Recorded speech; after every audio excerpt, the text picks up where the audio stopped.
Coué. Coué, Natacha. Coué, Vanessa. Bonjour, bonjour à toutes et à tous. Merci beaucoup d'être à la Maison de la littérature cet après-midi pour cet entretien de 45 minutes avec Natacha Canapé-Fontaine. Un entretien auquel vous êtes plusieurs à être présentes et présents. Et je salue aussi les gens, j'allais dire à la maison, mais en tout cas de n'importe où sur votre cellulaire qui nous écoutez ou sur votre tablette ou tout autre vraiment appareil. Tant de choses à dire. Je dois d'abord lire cette introduction très importante et ensuite nous pourrons nous poser d'autres questions encore plus importantes. Donc, cette activité est présentée en co-diffusion par Koyatong, qui est la Maison de la littérature dans le cadre du 12e Salon du livre des Premières Nations. Présentée, bien sûr, par TELUS. Réalisée par Koyatong, l'édition 2023 est rendue possible grâce à l'appui financier des partenaires suivants. Le CN, Innergex Énergie renouvelable, Hydro-Québec, la Caisse des jardins de Wendake, OCATELA, le Conseil des arts du Canada, le gouvernement du Canada, le gouvernement du Québec, la SODEC. Oui, je me suis dit que j'allais le slammer aujourd'hui, puis là, je ne le slame même pas. La Ville de Québec et le CDFM Huron-Wendat. Merci beaucoup de partager vos profits avec nous. Alors, ceci étant dit, Natacha, comment tu te sens? Veux-tu que je lise ta bio? Comme tu veux. Je sais pas, c'est toujours un moment comme stressant, on dirait, de se faire lire une bio devant nous. Je sauterai la bio et je vous inviterai d'emblée à traverser la rue après la discussion, bien sûr, pour aller chercher vos exemplaires des livres de Natacha. Allez tout de suite à la C4, donc la page derrière, et vous lirez, si vous le souhaitez, à voix haute, sa bio. Vous pourrez même... Est-ce que tu aimerais dédicacer tes bios à l'avenir? Parce que ça peut être une possibilité aussi.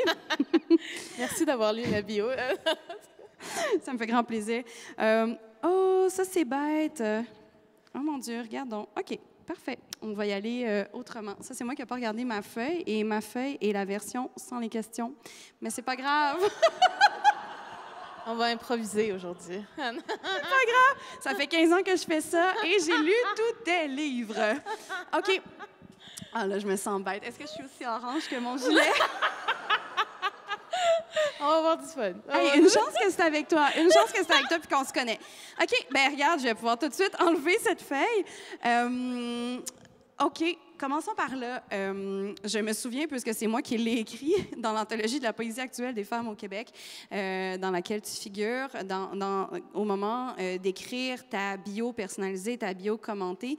Je me souviens que je m'étais passé la réflexion, et je l'avais d'ailleurs écrite et imprimée, qu'avec tes 3 derniers recueils de poésie, il me semblait qu'il y avait là comme la fin d'un cycle, ou en tout cas peut-être l'accouchement d'une parole. C'est comme, j'avais l'impression que tu avais traversé vraiment plein de territoires féminins, plein de filiations pour arriver à une autre écriture. Et là, cette autre écriture-là, on dirait qu'elle se révèle dans ton tout nouveau livre. Donc là, imaginez que je vous montre le livre, parce que j'ai pas de copie physique non plus du livre. Il y en a de l'autre côté de la rue, OK? On est dans l'imaginaire aujourd'hui. Oui, voilà.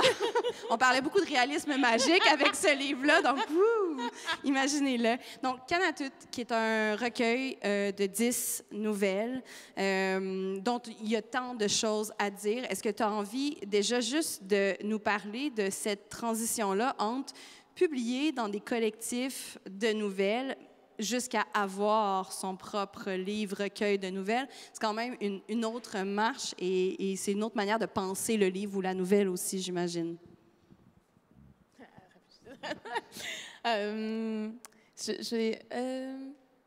Par où commencer?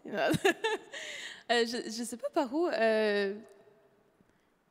Parce que, ben, en tout cas, comment je pourrais dire? Mais la nouvelle a toujours fait partie de mon écriture. Puis c'est pas... on a fait apparaître par magie une copie physique. Merci, technicien d'apparition magique. Mais can do it. Non, mais dans les premières fois où j'ai écrit de la fiction, j'avais 15-16 ans. Puis avant de faire de la poésie, je faisais de la fiction à la maison. Je l'ai dit quelques fois déjà publiquement, mais j'écrivais à la maison des fanfictions, des fictions en tant que fan, du Seigneur des Anneaux, mais aussi de, je ne sais plus quel livre, mais j'avais lu tous les Seigneurs des Anneaux. Donc, déjà à ce moment-là, j'étais extrêmement dans la fantaisie, dans l'imaginaire, un peu de science-fiction, mais c'était pas la chose qui m'attirait le plus, mais c'était vraiment, à un moment donné, après Le Seigneur des Anneaux, puis je sais plus quelle autre histoire, mais j'ai fini par écrire ma propre histoire parce que j'aimais dessiner. Tout était relié ensemble à ce moment-là. J'avais jamais d'idée quoi dessiner, fait que j'avais écrit des histoires pour pouvoir dessiner des personnages, dessiner des lieux, dessiner des paysages. Moi, c'est ce qui m'avait impressionné chez Tolkien, c'était d'avoir dessiné ses propres cartes, puis de vraiment avoir la possibilité d'imaginer des mondes complets. Je me sens pas prête à le refaire aujourd'hui, mais à l'époque, c'était ma façon de m'évader, mais j'avais tellement comme de plaisir là-dedans parce qu'à un moment donné, tu commences un truc puis tu dis, mais il faudrait que je le finisse. Fait que tu continues, puis finalement, je trouve que ça fait naître aussi une façon d'imaginer le monde ou les mondes d'une autre manière. Puis donc, à ce moment-là, j'étais là-dedans. Puis, à un moment donné, au secondaire, on visite tous les genres à un moment donné. Puis la nouvelle, je me souviens, ça a été comme quelque chose que j'avais vraiment aimé. Ma professeure m'avait déjà comme... j'avais eu genre 98 %, mais j'avais 2 fautes, mais, mais tu sais, elle avait vraiment aimé la chute et tout ça. En tout cas, elle m'avait dit, déjà, ça m'avait marqué qu'elle me dise que je pourrais en faire un jour, tu sais. Puis je m'étais dit, peut-être un jour, mais beaucoup plus tard, finalement. Mais je l'ai toujours gardé avec moi, cette idée de faire des portraits et tout ça. Puis j'avais comme, comment on dit ça, j'avais retenté mes chances avec une nouvelle dans Amun qui s'appelait « J'ai brûlé les lettres de mon prénom ». Puis ensuite dans Wapke, où là, c'était anticipation / science-fiction. Puis là, j'avais eu du fun aussi parce que là, j'étais comme, OK, je refais un exercice que j'ai pas fait depuis longtemps, c'est d'imaginer un monde, mais qui regroupe à peu près tout ce que je porte comme soit opinion, conviction, mais aussi regard sur le monde, tout ce que j'ai appris au travers aussi des livres d'autres auteurs autochtones qui sont beaucoup dans la décolonisation, dans les sujets de la décolonialité, parce que c'est toujours quelque chose qui m'intéresse. C'est des choses que j'ai lues, que j'ai étudiées dans les dernières années. Fait que pour moi, c'est quelque chose que je porte, mais ça fait quelques années, après Quoi je te salue, que j'ai essayé de retenter la forme de l'essai. Mais on dirait que former des phrases réalistes, je trouvais ça dur. Bien, c'est un grand défi, particulièrement quand on est poète. J'en conviens. Je pense que c'est ça. Je pense que c'est ça qui se passe. Puis en même temps, la poésie ne me suffisait plus, dans certains sens. Et finalement, parce que je lisais des romans, c'est sûr, parce que mon but, c'est de toujours rester à l'affût de qu'est-ce qui se passe côté littérature autochtone au Canada. Surtout en anglo, parce que des fois, ils ont juste une petite longueur d'avance sur nous, c'est normal, ils ont commencé depuis plus longtemps. Mais aussi, côté fiction, il y a toujours une petite longueur d'avance, fait que je me dis, je regarde tout ce qui se passe, tout ce qui se fait, tout ce qui se dit dans la littérature, fait il faut que je consomme ça constamment, il faut que je reste à l'affût. Puis à un moment donné, à force de lire des romans, bien, mon cerveau il a commencé à réfléchir en roman. Fait que là, à un moment donné, j'ai commencé à voir, tu sais, avant d'écrire Nawadagun, le personnage de Monica. Et je la voyais dans la ville, je la voyais agir, mais je pouvais pas. Je me suis dit, je vais attendre de savoir qu'est-ce que je vois. Puis au travers de l'écriture de Nawadagun, j'avais aussi tellement d'autres idées qui naissaient de choses qui pouvaient se passer, mais en même temps, il y avait tellement de choses que j'avais déjà décidées pour Nawadagun, donc tu sais, des voyages dans l'Ouest, des voyages dans le Sud, puis retourner à la maison. Tu sais, j'essayais vraiment de garder mon sujet, mais dans le retour à la maison, il y a aussi, quand on revient dans sa communauté, quand on revient à son identité, sa culture, c'est pas souvent juste en surface, c'est aussi avec toute la tradition orale qu'on fait une reconnexion.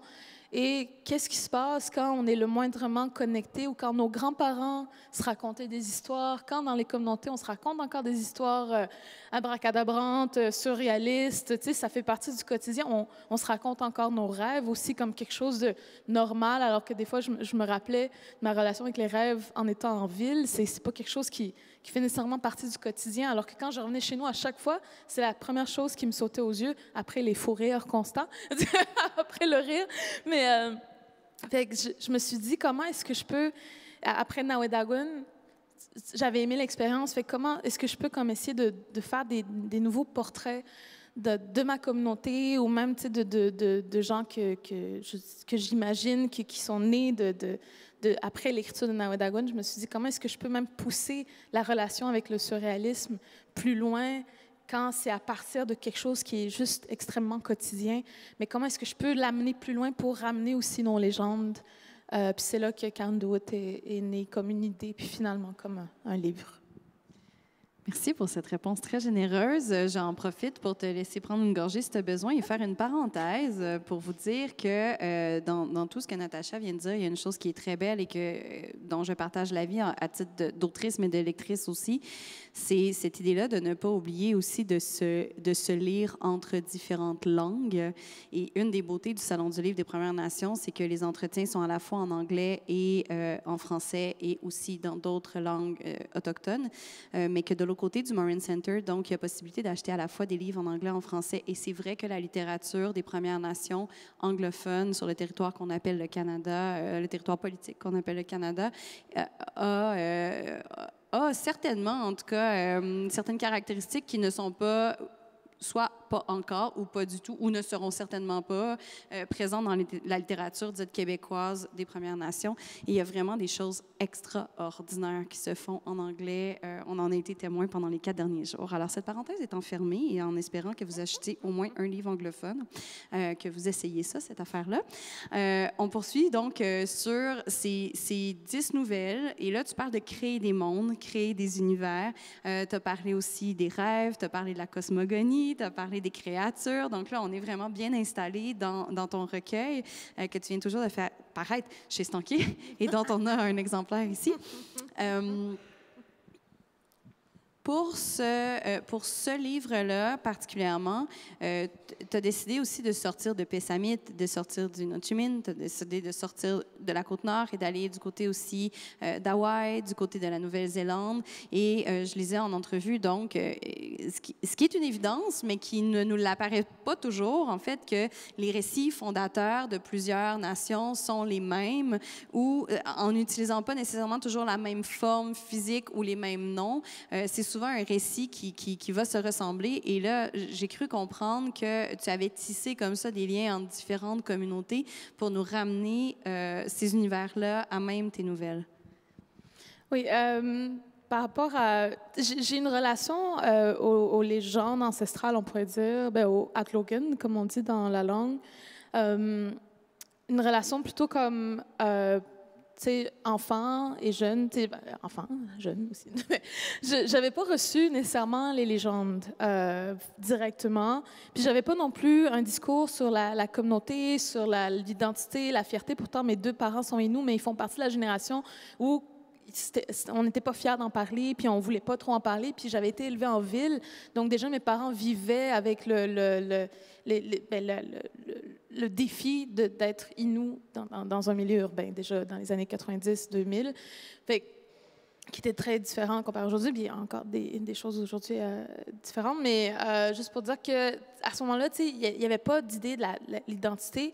Et c'est sûr qu'à un moment donné, j'ai voulu aller chercher ça quand j'avais à partir de 16 ans, 17 ans et tout ça, parce que j'avais besoin donc de comprendre qu'est-ce que ça veut dire à l'époque. Mon questionnement, c'est comme, ça veut dire quoi être amérindienne? Je comprends pas. Tout le monde m'en parle, mais moi, je suis celle qui comprend pas c'est quoi. Donc, ma recherche est partie de là. Qu'est-ce qu'être Inuit? C'est quoi l'identité Inuit? C'est quoi le peuple? Je suis retournée chez nous. J'ai repris contact avec ma famille, tout ça. Puis en même temps, à un certain moment donné, des années plus tard, à un moment donné, je commence à entendre des histoires, par exemple, que mon grand-père se racontait ou racontait à ses enfants.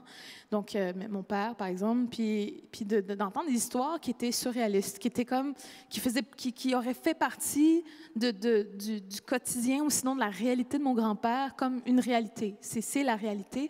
Et en fait, des fois, quand on retourne dans nos communautés, justement, c'est des histoires qui font partie, donc, comme je disais tantôt, du quotidien, mais on n'évalue pas nécessairement, je pense, la valeur d'histoires non seulement orales d'aujourd'hui, mais les histoires orales d'auparavant. Et quand l'idée de faire un recueil de nouvelles est née, c'est un peu parce que j'étais justement à Hawaï il y a quelques années, puis j'avais fait un voyage là justement pour pouvoir tenter d'écrire Nawedagon, genre loin d'ici. Puis finalement, j'avais pu prendre contact avec des autochtones, donc Kanaka Maoli de l'île de Oahu, où est situé Honolulu. Et ça a donné qu'à un moment donné, j'étais dans une cérémonie, j'avais rencontré une prof de yoga Kanaka, puis qui mélangeait en fait la tradition hawaïenne avec la tradition du yoga. Elle faisait comme des mélanges parce que fondamentalement, justement, la base du yoga et les traditions autochtones se rencontrent à un certain moment.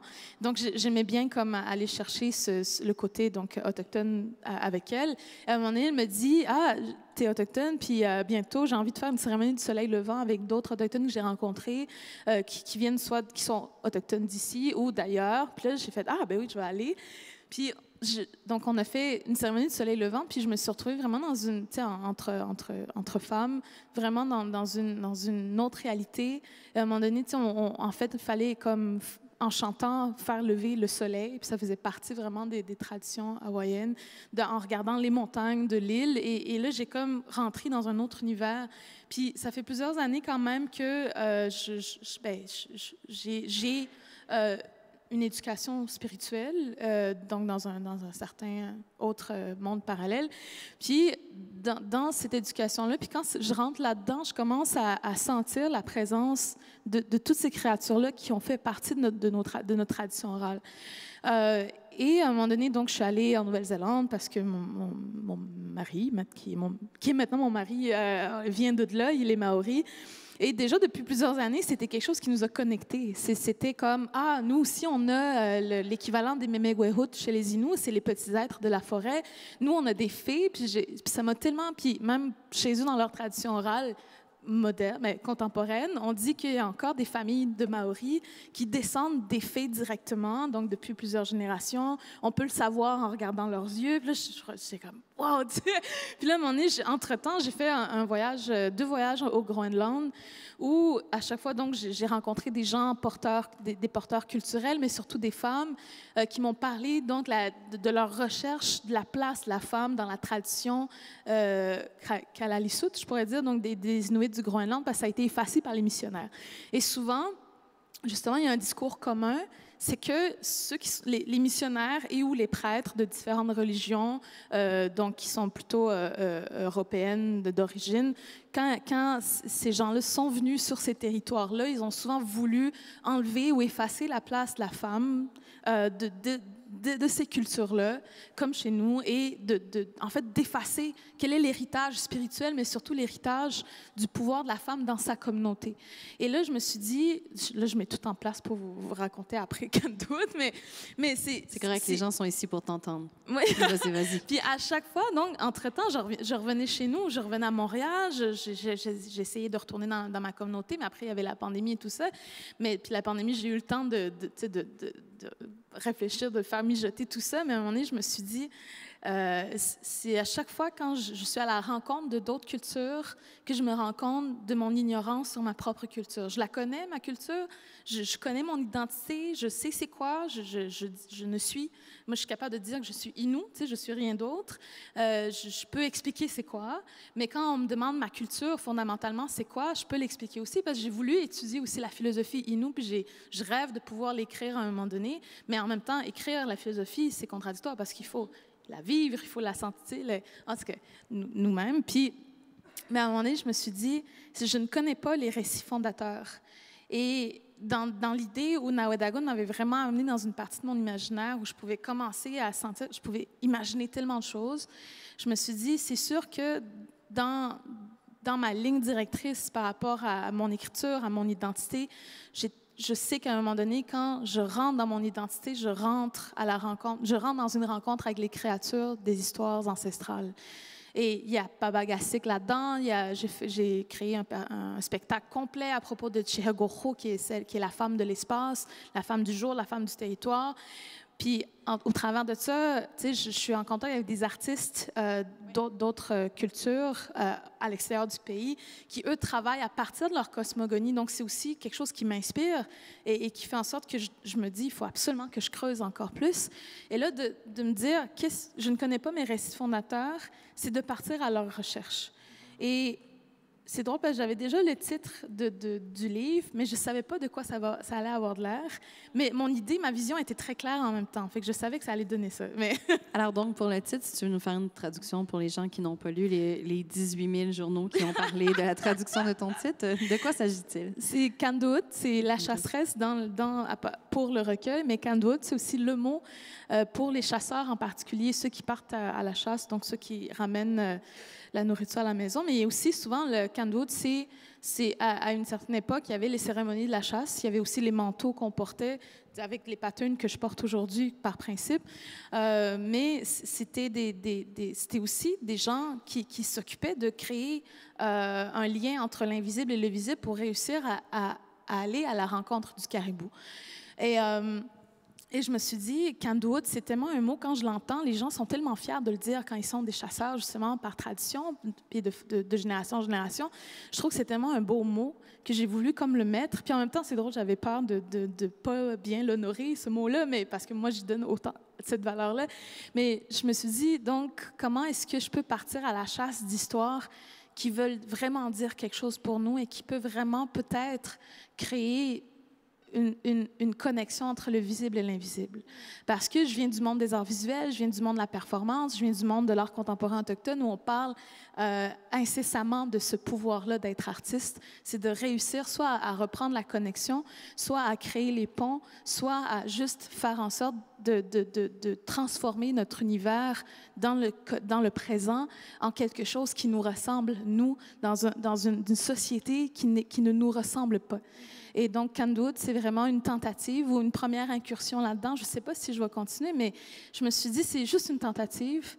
Je me suis dit, j'espère que les gens vont comprendre que je ne prétends pas réussir à faire quelque chose avec ça.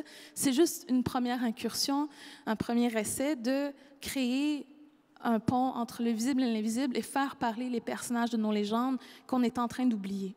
Parce que moi, je n'ai pas reçu ces légendes-là.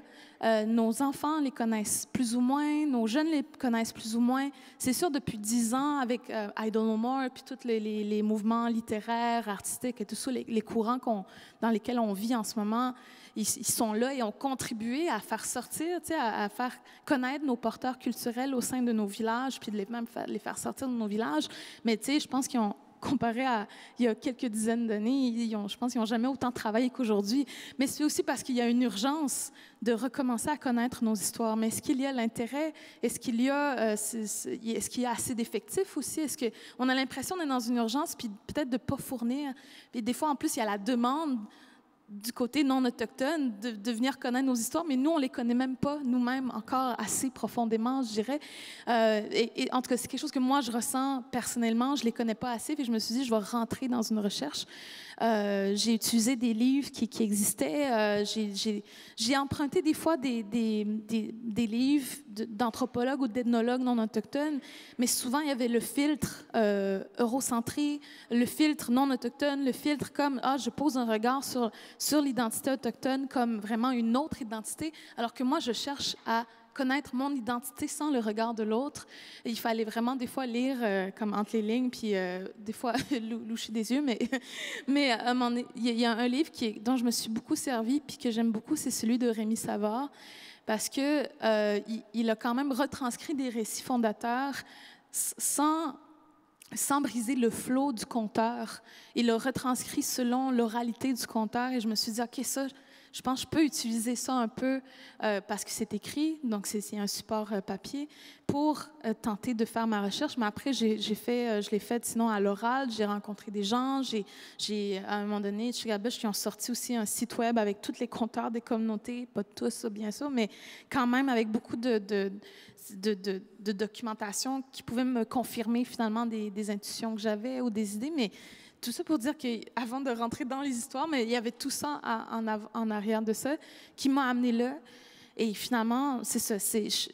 Encore aujourd'hui, l'impact que l'écriture et cette recherche-là a sur moi, je ne peux pas l'expliquer, mais je pense que j'ai pogné quelque chose. Je sens la passion de la fanfiction en toi qui est encore bien présente. On l'aura compris, donc c'est un travail aussi de recherche d'archives qui sont donc dans les livres, à la fois dans les paroles, dans les communautés aussi. Il y avait plutôt sur cette scène Émilie Monet, qui est donc de la nation Anishinaabe, qui parlait avec son hokinum de ce grand castor qui lui venait en rêve. Et j'ai envie de revenir à ces créatures-là parce que j'ai lu dans plusieurs articles qui parlaient de ce livre, j'ai lu des choses que je me suis dit, est-ce que c'est un regard alloctone sur une réalité autochtone qu'on n'arrive pas à saisir? Parce que, bon, déjà, ces créatures qui sont parfois monstrueuses, parfois très aimantes, en tout cas pour ma part comme lectrice, je les avais surtout vues dans la littérature inuite. Donc là, où vraiment, tu sais, je veux dire, leurs créatures sont sanglantes. C'est un autre niveau de récit, alors que chez les Inuits, ça semble pas être tout à fait la même chose. Mais je repensais donc à ce castor d'Émilie et à ces animaux, en fait, qui accompagnent. Et dans les articles, c'est ça, j'ai vu souvent le mot réalisme magique. Puis là, je me disais, bien, attends, est-ce qu'on est dans un réalisme magique d'alloctone où on n'est juste pas capable de comprendre justement cette réalité parallèle dont tu nous parles, à laquelle on n'a peut-être pas accès parce qu'il y a un manque d'éducation spirituelle, par exemple? Bonne question. Non, mais je vais faire un lien tout de suite parce que je consomme beaucoup je l'avoue, de séries latino-américaines, mais aussi de littérature latino-américaine parce que c'est là-dedans qu'on trouve le réalisme magique sans être nommé comme un réalisme magique. Et souvent, leur réalisme magique est issu de la tradition orale des peuples autochtones, des pays d'où les auteurs viennent. Et soit ils sont inspirés par ça, soit parce que ça fait partie de la culture générale d'un pays comme la Colombie, par exemple. Mais ça fait partie, déjà, c'est une conscience d'un autre réalisme qui existe et qui est, je pense, assumé. Alors qu'en Amérique du Nord, quand on parle de réalisme magique, c'est des choses qui ne se peuvent pas. On parle de Borges d'habitude quand on parle du réalisme. On parle de Borges, c'est comme le seul référent, on dirait. Il y a eu lui, puis ça a été fini. Oui, c'est ça. Puis de surréalisme comme quelque chose de... Même on exotise, je pense, le surréalisme. Tu sais, quand on pense même à la peinture de surréalisme, la première chose qui vient en tête, c'est Frida. C'est des artistes souvent qui viennent justement de l'Amérique du Sud. Puis même ceux qui en font en Europe, on va dire, c'est du surréalisme. Et pourtant, chez nous, ça fait partie du quotidien. Je vais souvent le répéter, je pense, aujourd'hui. Et je me suis dit, comment est-ce que je peux je peux témoigner de ce réalisme-là? Je sais que si j'en parle, il faut que je le nomme comme ça pour que les non-autochtones, mais le monde alloctone comprenne de quoi je parle. Mais sinon, en amenant un livre comme ça, c'est pour témoigner, encore une fois, ça fait partie de notre quotidien, ça fait partie de notre imaginaire et de notre perception du monde, mais aussi notre vision d'être au monde. Parce que moi, au quotidien, il peut m'arriver des choses, je peux ressentir des choses aussi. Pendant que j'écrivais ça, par exemple, moi, j'aime pas les insectes, étrangement, mais pas étrangement, mais j'ai jamais contact avec des insectes. Puis, pendant que j'écrivais ça, j'avais comme des cigales qui venaient voir à la fenêtre ou des gros scarabées qui venaient me faire peur dans les rues, mais j'en avais jamais vu autant en si peu de temps, mais c'était pendant l'écriture de ça. Puis là, je commençais d'habitude, je hurle, puis je fuis, mais j'avais cette réaction-là, puis après, je me disais, je pense que c'est l'Odeshkan Mundouch qui apparaît à moi parce que je suis en contact avec ces créatures-là, et il y a des choses qui se passent dans mon quotidien, dans ma vie, qui commencent à arriver, puis en même temps, ça me disait... Natacha, à quelque part, Natacha, tu es sur la bonne voie. Tu sais, continue ta route dans ta recherche. Parce que pendant l'écriture, je me disais, je peux pas... Tu sais, je pense d'autres auteurs qui prennent plus de liberté naturellement en tant que créateurs vont peut-être prendre, par exemple, un autre animal qui a cette valeur-là dans les légendes, puis ils vont faire tout à fait un autre récit avec ça. Ils vont le mettre en scène dans complètement autre chose. Tu sais, ils vont pas comme nécessairement prendre le cadre spirituel autour de ça ou le cadre comme qui fait partie de l'Atlogan. C'est quand on transmet des récits, il y a une raison, il y a une philosophie derrière, il y a peut-être un code de conduite traditionnelle en arrière de ça. Il y a des connaissances traditionnelles derrière un personnage et ses actions très précises qui sont racontées depuis des millénaires. Mais je me suis dit, même si je suis créatrice et même si naturellement, je revendique une liberté, mais par rapport à mes récits traditionnels, je leur dois le plus grand respect possible.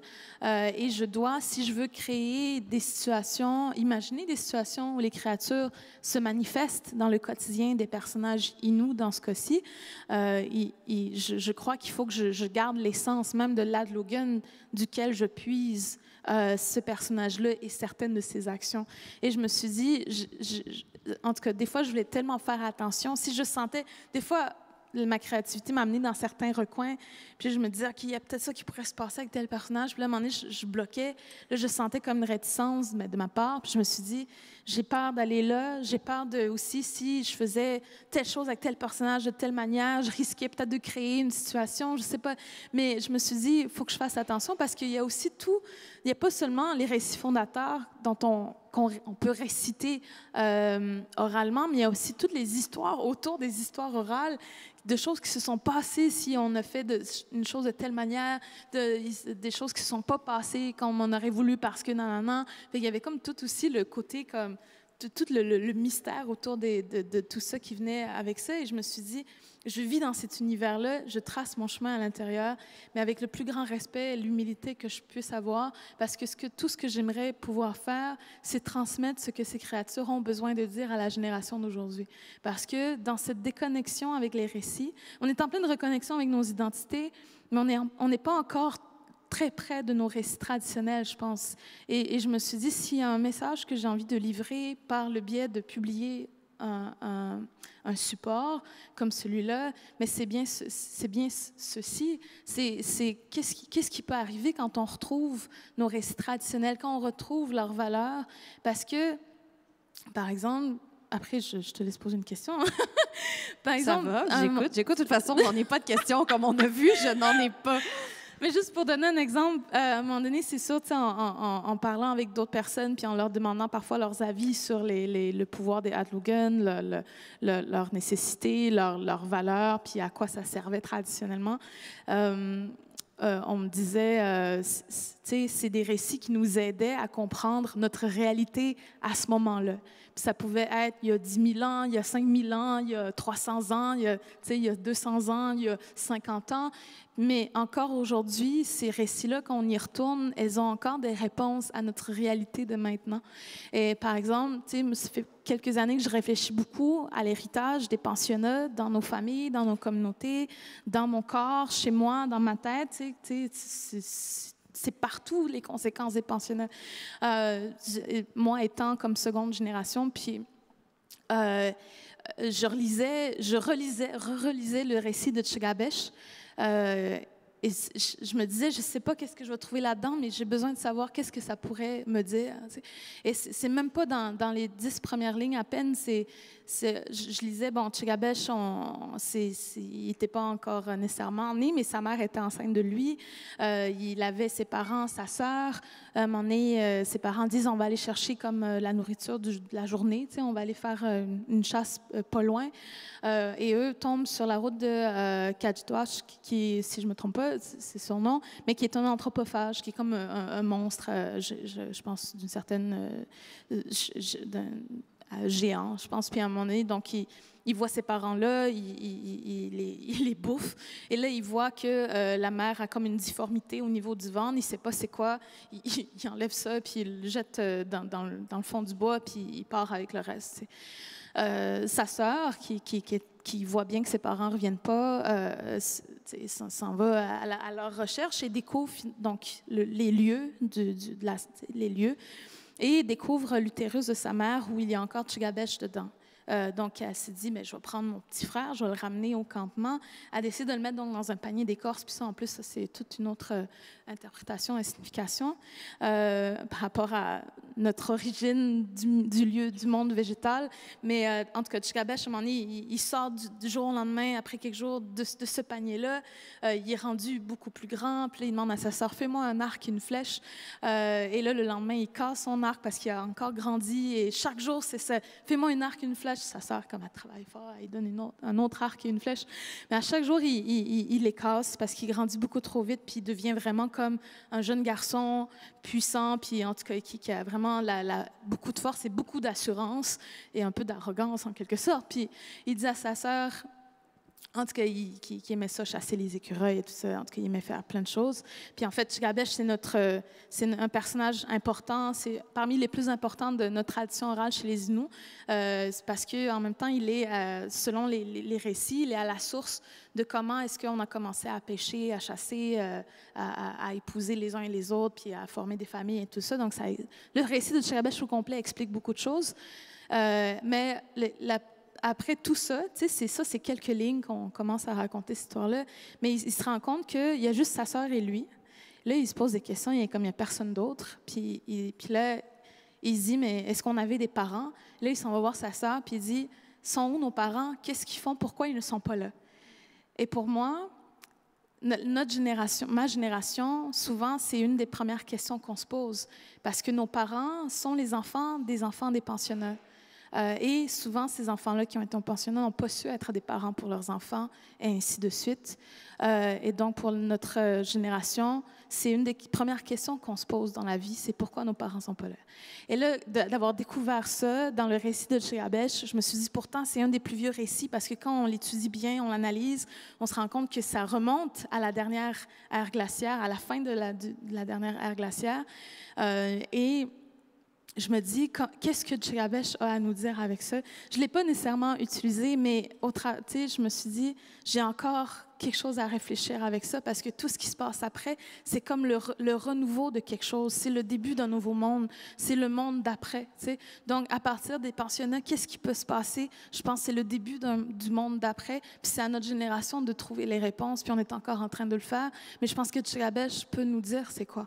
Mais entre-temps, j'avais comme déjà un peu terminé certaines histoires. Et j'avais l'impression que, par exemple, dans une nouvelle où c'est Carcajou, Kwegwajë, qui va à la rencontre de certains chasseurs, puis cette histoire-là provient même du fait que mon père me racontait souvent ces histoires de chasse avec ses frères et mon grand-père dans le bois. Puis là, je me suis dit, je vais penser à eux en écrivant cette histoire-là. Puis là, dans ma tête, il tombe à la rencontre de Kwegwajë, puis c'est d'autres personnages, bien sûr, mais et Kwegwajë, finalement, alors qu'on a l'impression souvent que c'est le trickster, c'est lui qui nous joue des tours, il fout le bordel quand ça va trop bien ou quand ça va assez mal, il va venir mettre l'équilibre, il va genre nettoyer tout ça. Mais dans ça, en fait, on pense qu'on est dans un monde en équilibre, et on pense que la venue de Carcajou met le monde en déséquilibre parce qu'il est comme dans une certaine violence, une certaine agressivité. Mais Machkus, le personnage qui court à sa recherche, finalement, il a failli se faire bouffer par le Carcajou, mais il court à sa recherche, puis finalement, il se rend compte que, je vous révèle aucun punch, là, mais il se rend compte que ses frères étaient à la recherche d'un objet que leur grand-père avait laissé dans le bois, qui était un cadeau de Carcajou, mais Carcajou, là-dedans, leur dit, c'était seulement pour me retrouver, c'était pas pour fouiller la terre, puis la défaire, puis aller chercher les minerais, puis etc., etc. En fait, c'était seulement pour retrouver le lien avec le territoire. Et pour moi, je me suis dit, je pense que chaque personnage des légendes a voulu me dire quelque chose comme ça pour nous rappeler c'est quoi être en lien avec le territoire. Ce n'est pas le fouiller, ce n'est pas le dévaster, ce n'est pas le ravager pour aller chercher ses ressources, c'est plutôt de maintenir une relation d'équilibre avec ce territoire-là. Et c'est les personnages de nos légendes qui étaient les gardiens de cet équilibre-là. C'est très beau ce que tu dis et oui, vous pouvez.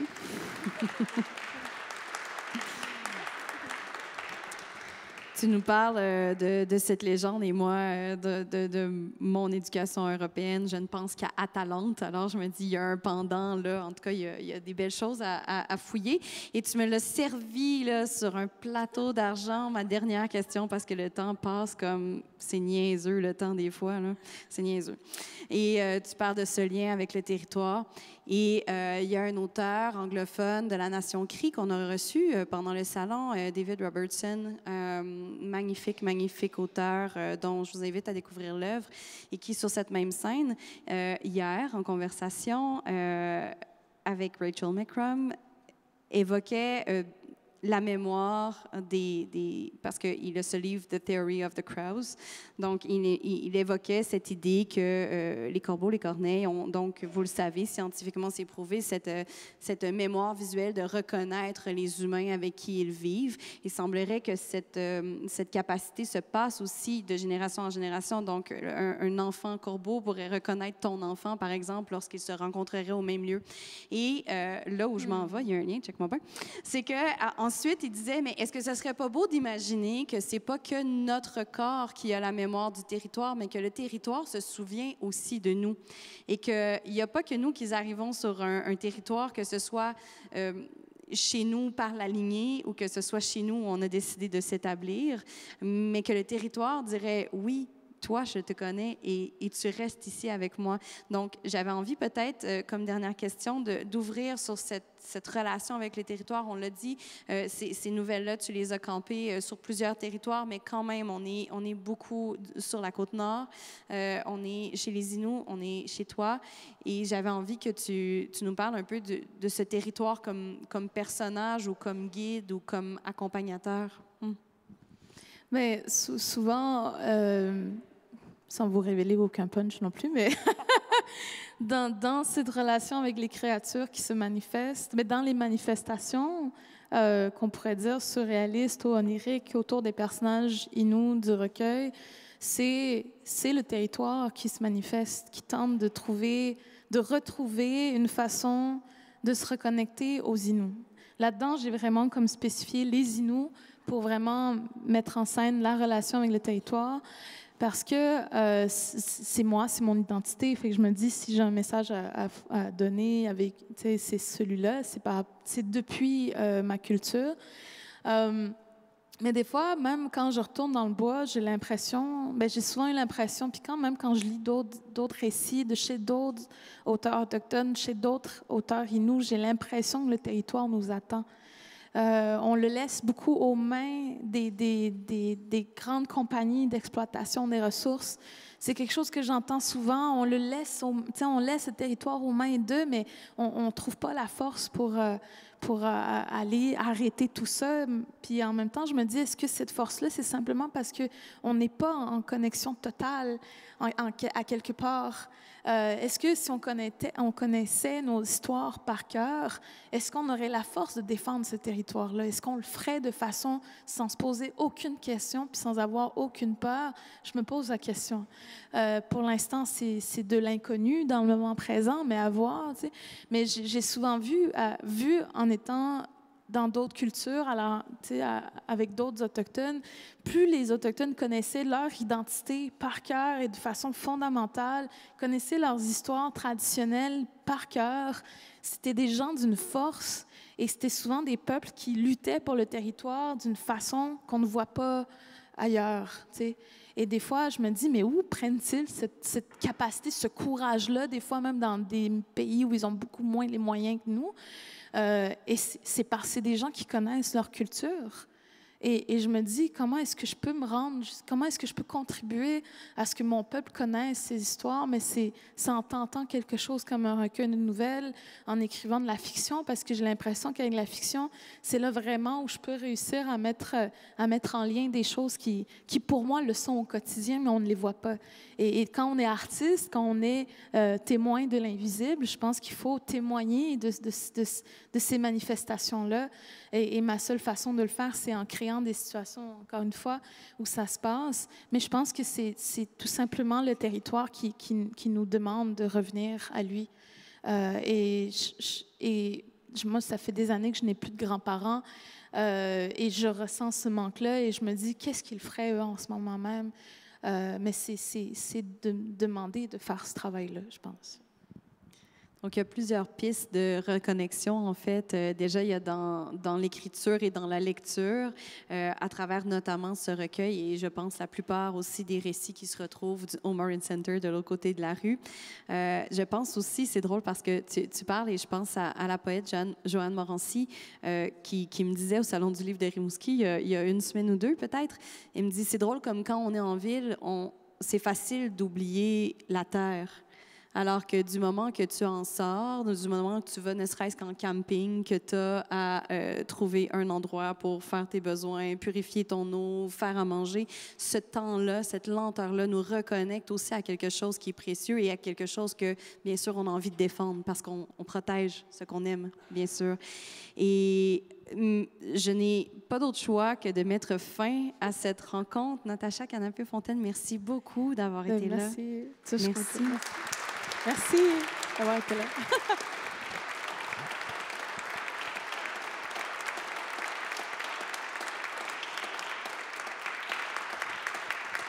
À vous toutes et tous, spectatrices, spectateurs très engagés du Salon du Livre de Premières Nations, je vous remercie d'avoir été là pendant ces 4 journées de festivités, car oui, pouvez-vous le croire, c'était le dernier entretien du Salon. Oui, mais il reste quelques minutes encore pour que vous suiviez donc à la suite de Natacha. Vous pouvez partir une procession ici, là. On traverse solennellement du côté du Morin Center. Natacha sera en dédicace avec d'autres auteurs, d'autres autrices aussi. Le salon est encore ouvert pour quelques minutes de l'autre côté. Et j'aimerais, si c'est possible, avant que vous partiez, que nous mettions nos mains ensemble pour féliciter Louis-Carl Picard-Sioui ainsi que toute l'équipe du Salon du Livre des Premières Nations pour cette 12e édition incroyablement réussie.